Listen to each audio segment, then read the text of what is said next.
Thank you for joining with me. We are in The Journey Through A Course in Miracles by Ken Wapnick. We are on Chapter 3, The Innocent Perception, and we are picking up on this section, The Power of the Mind, the Decision Maker. These are Ken's sections, and then we read pieces of the text throughout his sections, just so you understand. This section is Ken's. Like, it's not following the book exact. He's using different topics that are in the chapter and then using quotations to bring it together. The power of the mind, the decision maker. Our discussion of the mind begins with the following sentence from paragraph 6 in section 2, which reflects the process we have been describing.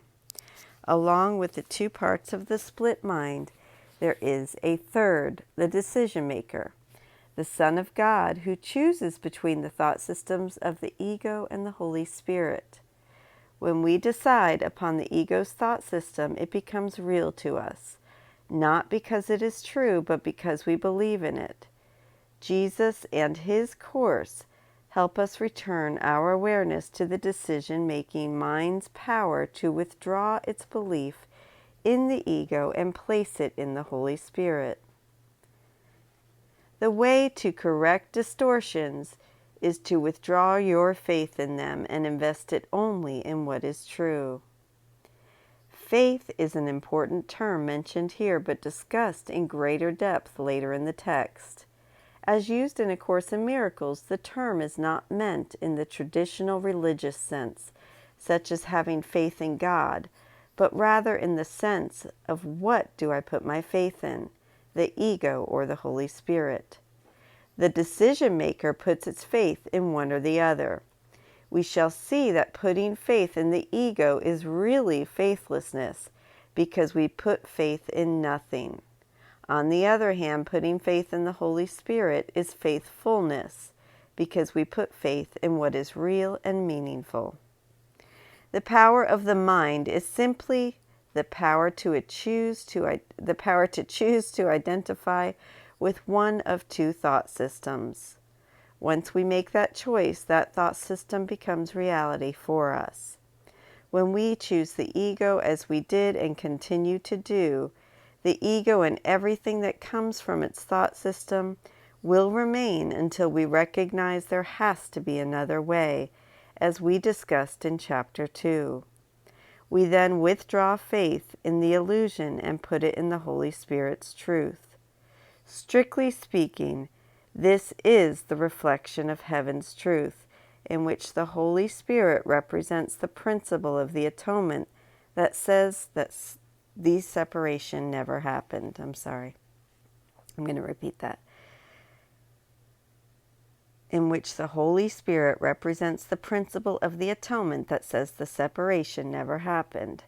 This same theme is elaborated again further on in the chapter. Every system of thought must have a starting point.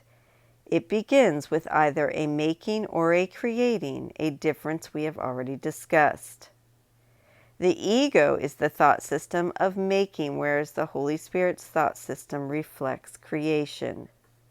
It is not true creating, which can occur only on the level of spirit, but right-minded thinking becomes its expression in the dream. In heaven we create as Christ or ourself, spirit extending the love of God. When we are in our right minds, we extend the forgiveness of the Holy Spirit. The dynamic is the same, but with a different content. The starting point of either the ego's or Holy Spirit's thought system is the decision-making part of our minds. It is also the end point, because that is where the miracle will lead us at the journey's conclusion, what Jesus means as he closes the text with his final vision.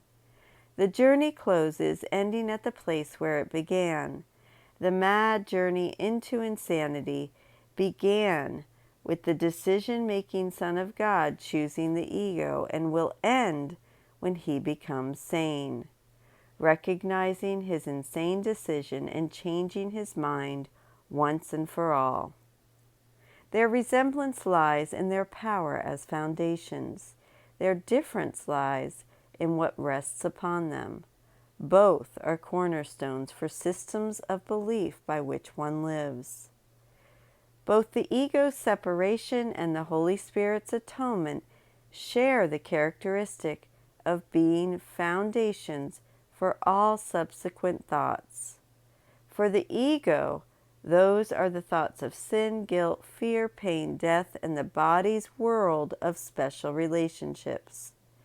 The thoughts flowing from the Holy Spirit's atonement principle are quite opposite.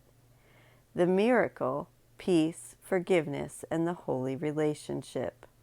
What they also have in common, discussed elsewhere in the text, is that they are both logical and internally consistent thought systems. Once we begin with the premise that the separation is real, everything that follows the ego's strategy flows naturally from the original thought. The same is true, of course, for the Holy Spirit's thought system. Once we accept forgiveness as the guiding principle under which we choose to live our lives, everything automatically follows from its peace. The important difference, I'm going to stop there and pick that up tomorrow. The reason is I'm going to read this section in 2 days, so it'll be perfect. The power of the mind, the decision maker. So we will pick up our reading there and finish this section tomorrow. I hope that you have a most beautiful day, and I love you, and I look forward to joining with you then. Thank you.